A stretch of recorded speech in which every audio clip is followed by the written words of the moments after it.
The midday sun swept through the windows in stripes of warmth and brightness, slantwise across the polished oak floors.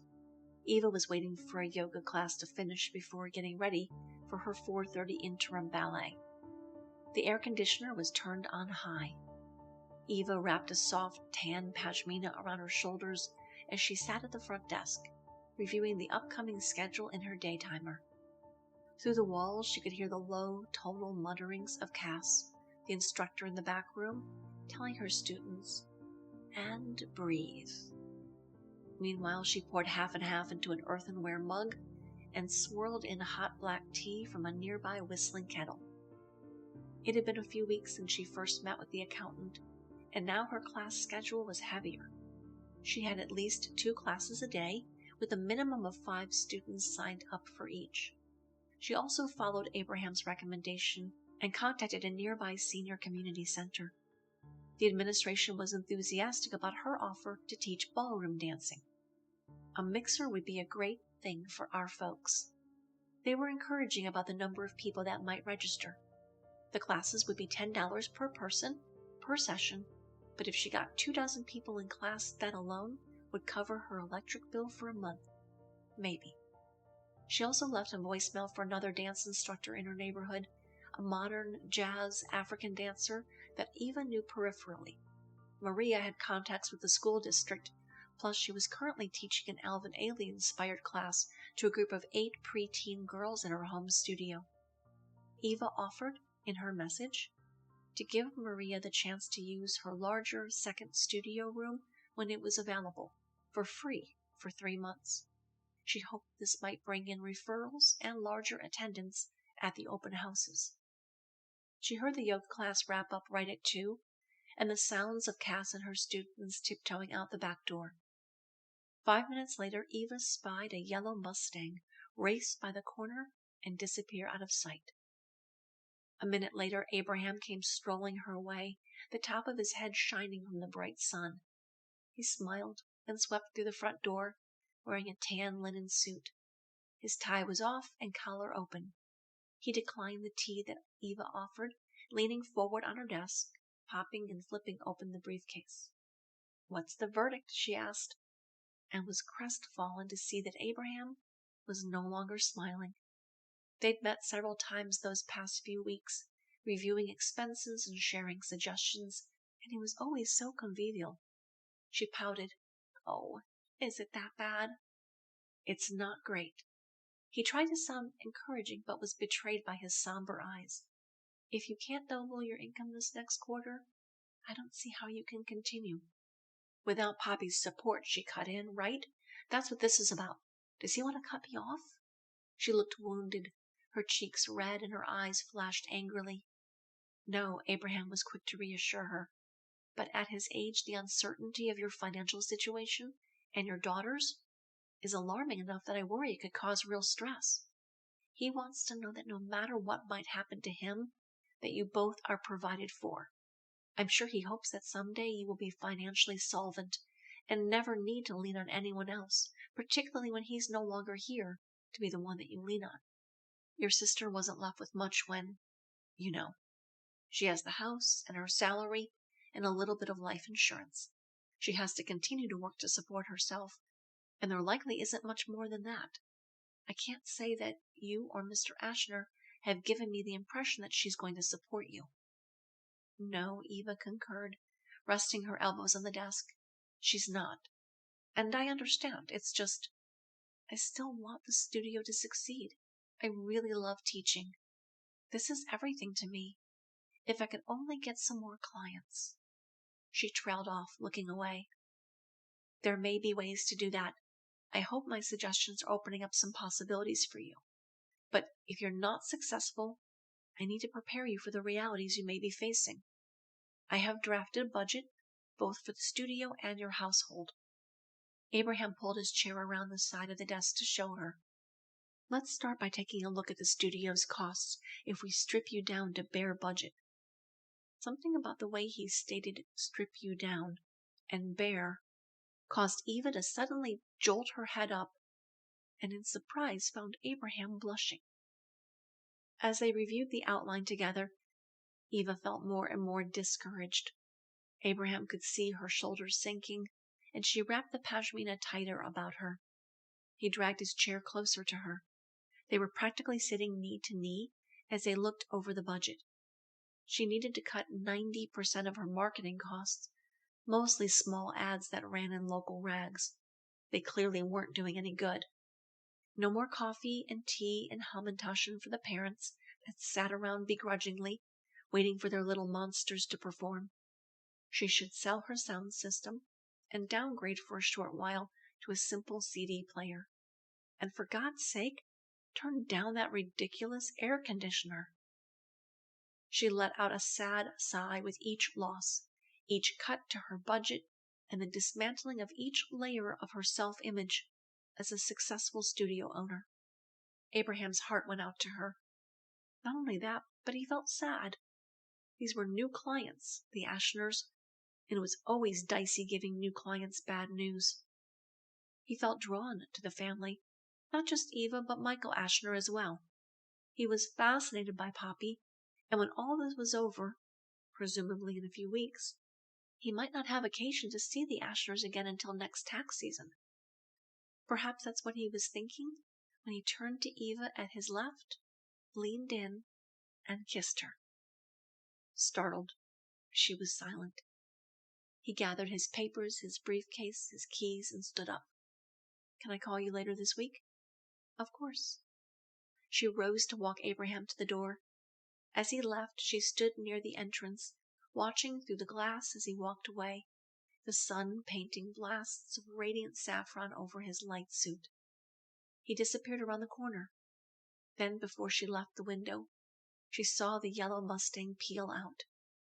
A yellow sports car.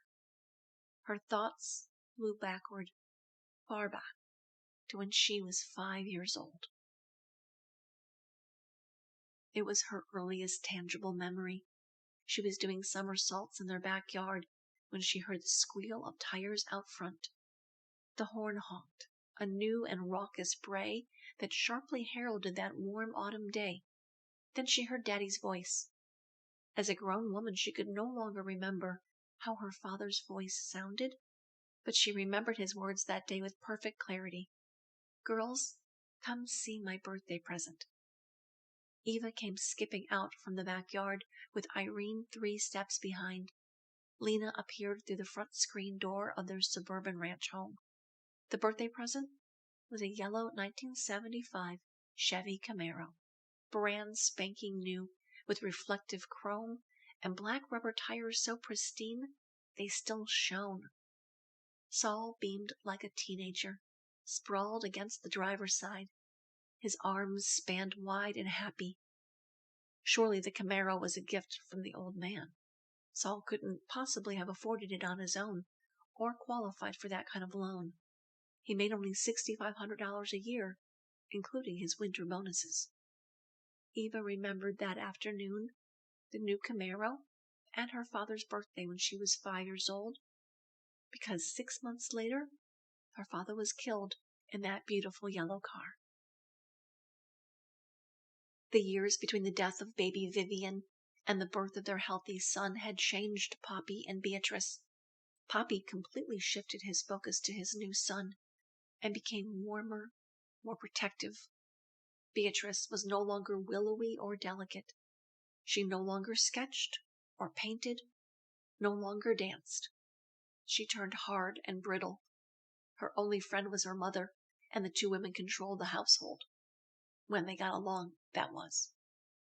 When Solomon was born, she should have softened, and she did, but not enough. She seemed aloof and cautious even with her young child.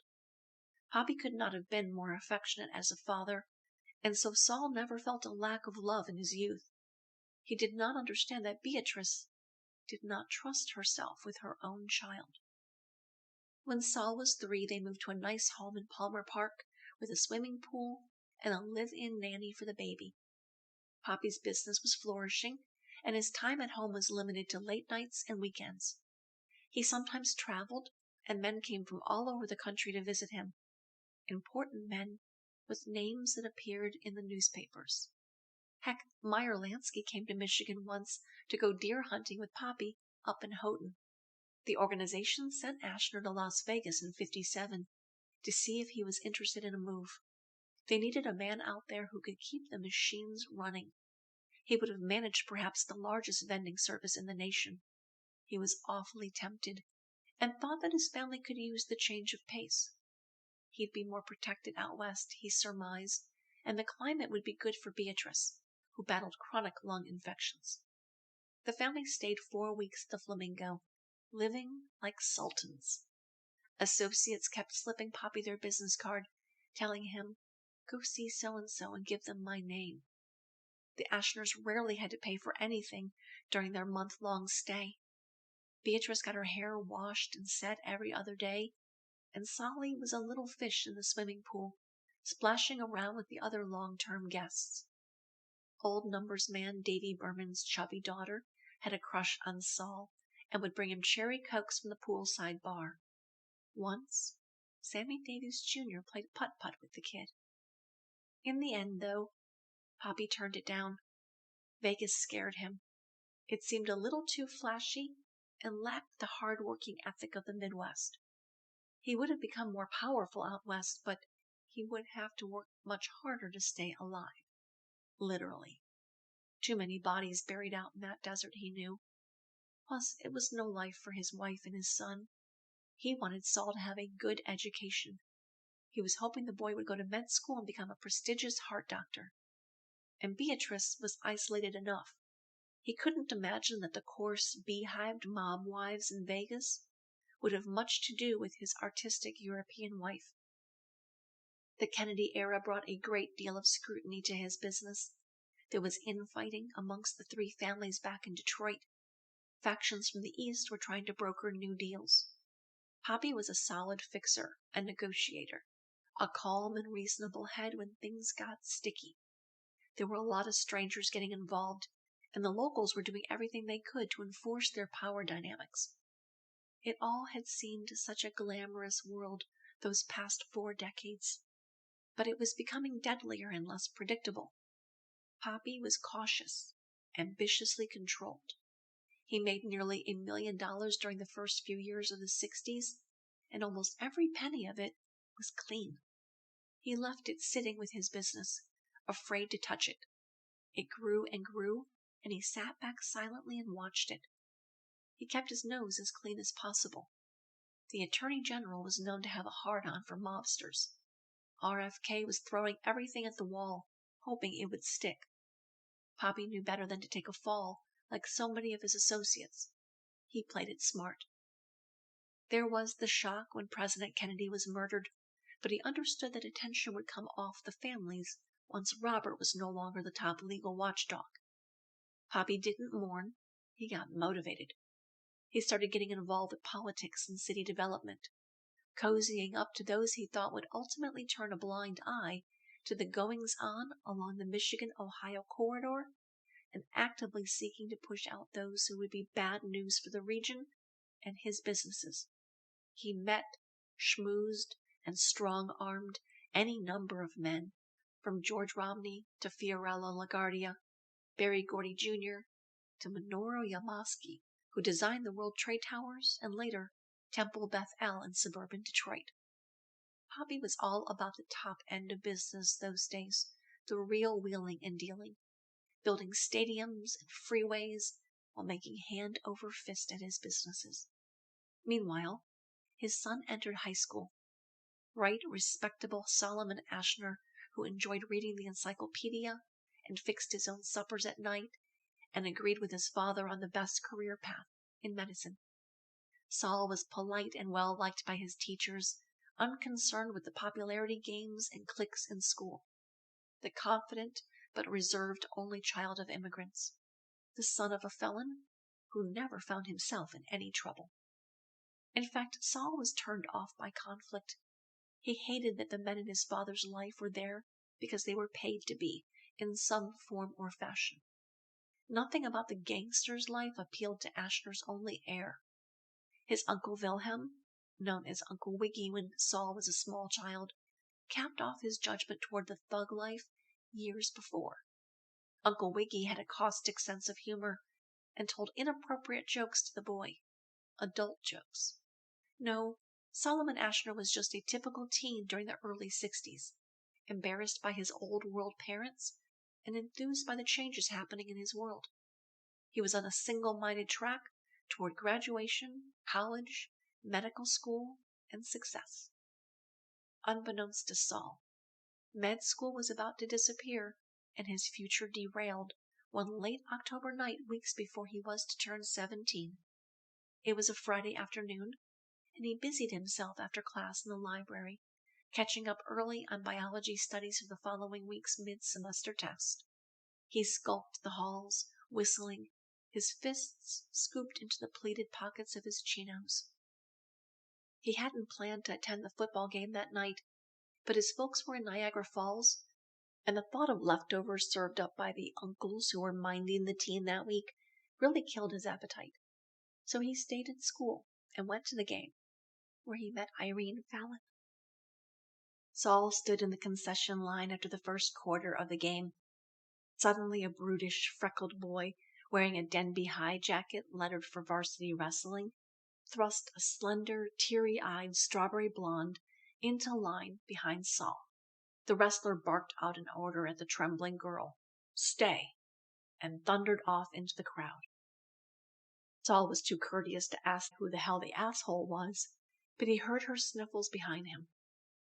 Finally, Irene tapped him on the shoulder with a pink fingernail and warbled, "Do you have a hanky?"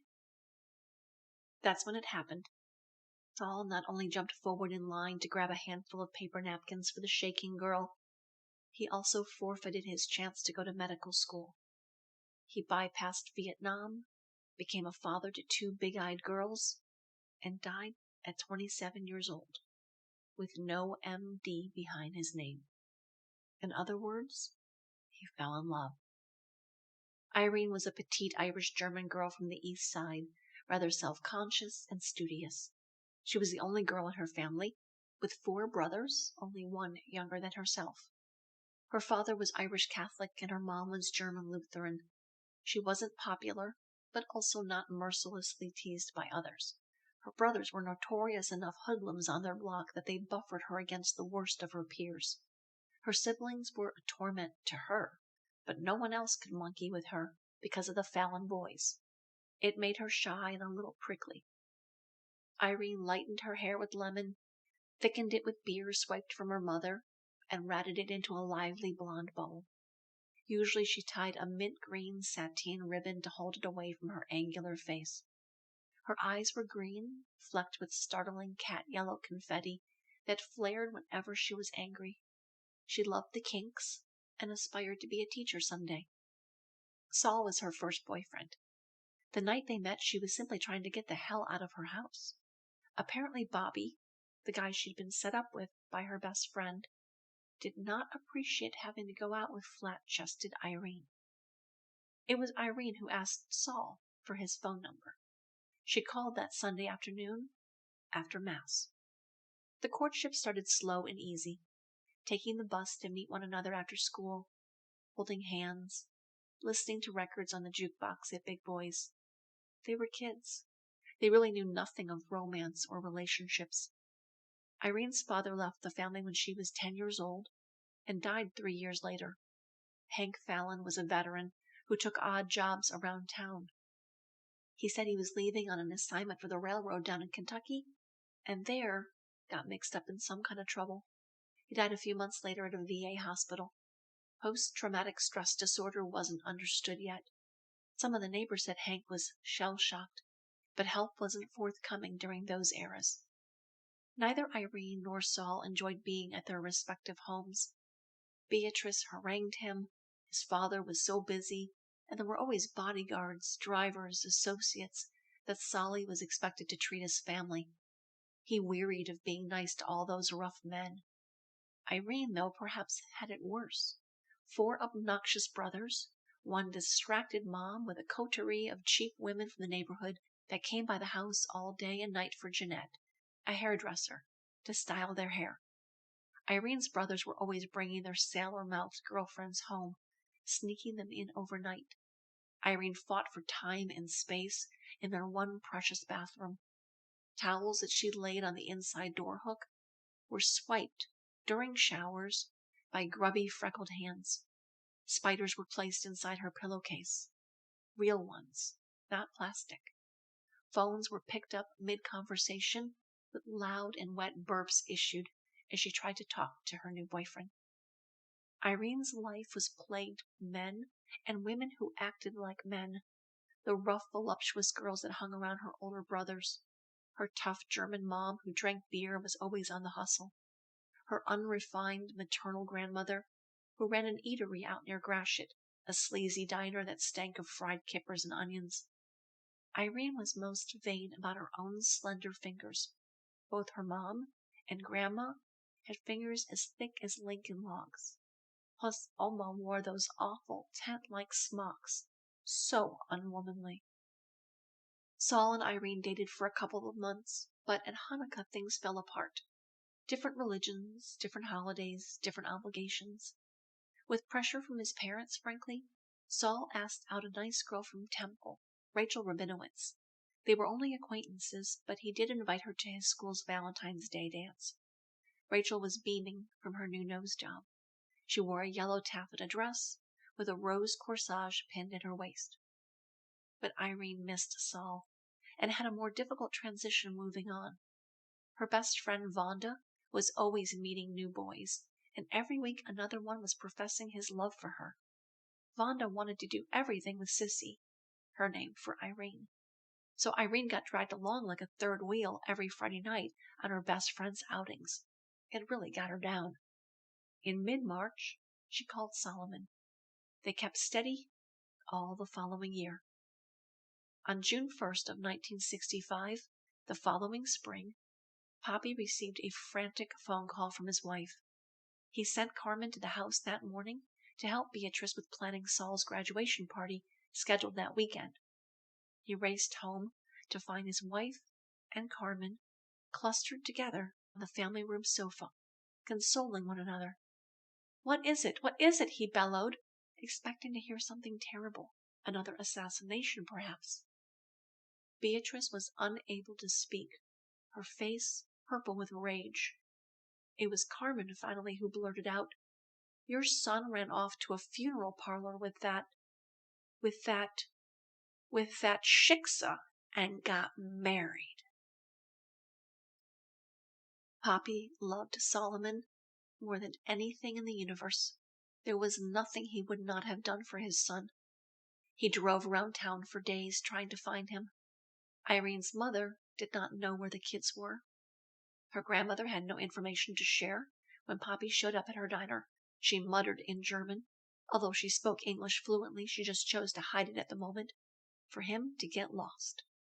Saul and Irene were in hiding at Vonda's, and they stayed hidden for several weeks.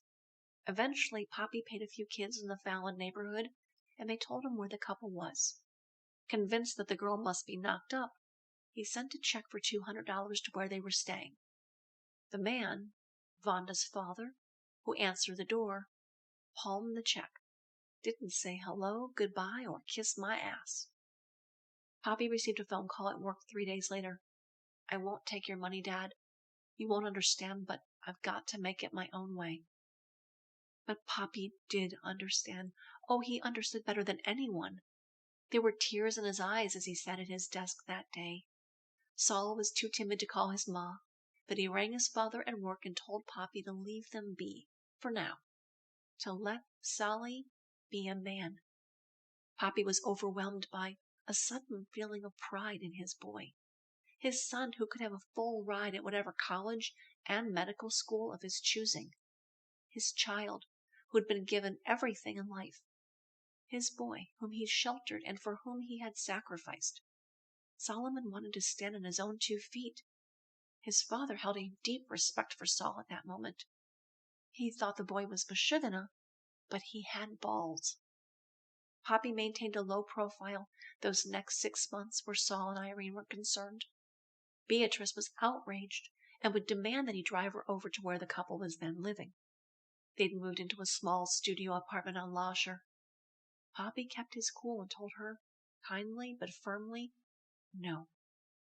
Saul would call occasionally, but usually he would ring Poppy at work. He never once asked for anything. When Poppy would ask questions, Saul would hedge. He told his father that he loved his parents and he wasn't judging their life. He just wanted something different for himself and his new bride. He wasn't sure about medical school, not right now. He promised that he wasn't being pressured by Irene. Well, he was, but he didn't tell his father that. He was working, but wouldn't say where, and the conversation always ended with Poppy telling Saul how much his mom missed her son, and would he please call her? Saul would sigh and say yes, but half the time he wouldn't call Beatrice. Then he'd say, "Love you, Dad, but I have to run now." Poppy thought about his son every day. Part of him thought he understood the choices that Saul was making. These were different times, certainly. The assassination of Kennedy, the civil rights movement, all of these things were leading the youth to desire freedom and to question authority. For Poppy, questioning authority had been his whole existence. But deep down it was hard to reconcile that he was the authority that his son was now rejecting. He tried not to take it too personally. For Beatrice, all she saw was the personal rebuff of her only child. In turn, she and Poppy grew closer. They knew their son was safe, although that wouldn't preclude the Ashners from worrying about him. But within the space made by Solomon's absence, a deeper love began to grow between his parents. Saul called his mother in spring '66 when he learned that Irene was pregnant. The expectant couple finally invited his parents over for dinner for the Sabbath. It was a stingy little pot roast and a store-bought cake, but the older couple tried to overlook how little their son and daughter-in-law required to find happiness together. Poppy and Beatrice had met Irene before, of course, while the young couple were dating. They hadn't taken the relationship very seriously, however. Just a high school fling, they presumed. The elopement caught the Ashners off guard, and not merely because the kids were barely 18. Saul had a job selling shoes to old ladies at Sibley's. Irene occasionally helped her Oma at the restaurant, waiting tables and serving up hot Gemüsesuppe. However, by her second trimester, it was too difficult to be on her feet, and Saul took a second job, delivering bagels for a deli near their apartment. As the gravity of their financial situation began to sink in, the young couple slowly started to let Poppy and Beatrice into their lives a little more. Poppy would come by and pick Solly up from his first job and take his son to lunch, then drop him off at his second job. When he could, he'd slip a 20 into the boy's pocket. Beatrice was introduced to Irene's mother, and the two women planned a small shower for the expectant mom. Irene always knew that at some point the Ashners would step into the middle of her marriage. She fought against it, but when she got pregnant, it was Irene who told Saul to telephone his folks. Irene was a pragmatist. She knew what she'd gone through during her childhood and adolescence without her father's income or support. She wasn't going to deprive her children of anything. Lena was born in November of '66, an easy and uncomplicated birth. Irene woke up that morning, felt her contractions begin, and told Saul to call into work. He drove her to the hospital in the used car he'd recently bought from her older brother. Saul called his parents late that afternoon, and Lena Greta Ashner was born at 9:49 p.m. that evening. Dark hair, dark eyes, healthy and perfect. After the baby arrived, Saul traded his 2 jobs for one full-time one, selling medical supplies. It was closer to medicine, his father's career choice for him. They moved to a better apartment, which the entire extended family was grateful for. The old place was 2 blocks from the shooting of a family of 3 right on their front porch. For Poppy, the birth of his first grandchild was the moment he understood that he needed to get out of this business, away from the life. He'd been fairly lawful the past decade. He'd veered straighter and straighter ever since he'd turned that Vegas gig down.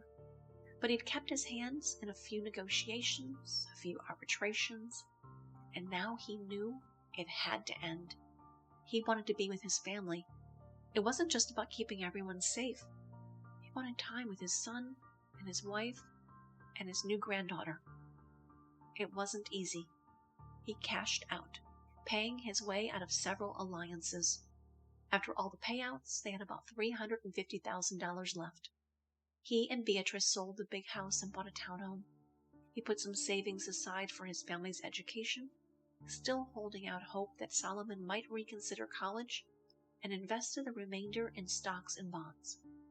About 5 years later, he met broker Milton Greenberg, and soon his portfolio began to blossom. Poppy had understood at the start of 1967 that the business was losing its punch, its pizzazz. He didn't feed off the power like he had as a younger man. His ambition was slacking. He understood the limitations of his position. He wasn't Sicilian. He would always have to work, and always have to watch out for someone younger and hungrier and more fearless coming for him. No, family was his new trip. He doted upon Lena, who was sweet and introspective, and Eva, who came along 3 years later in February of 1970. Eva was peppery and effervescent, the very opposite of her older sister. Poppy continued to be harassed by law enforcement for the next 20 years over alleged mob dealings and backroom shenanigans. He was even questioned about the disappearance of Teamsters union boss James P. Hoffa in '74, a man he had known intimately. But eventually the heat simmered down, and by 1995, the year that his grandson-in-law suddenly died and his younger granddaughter announced her surprise pregnancy, Poppy was long off the radar of law enforcement. Or so he believed.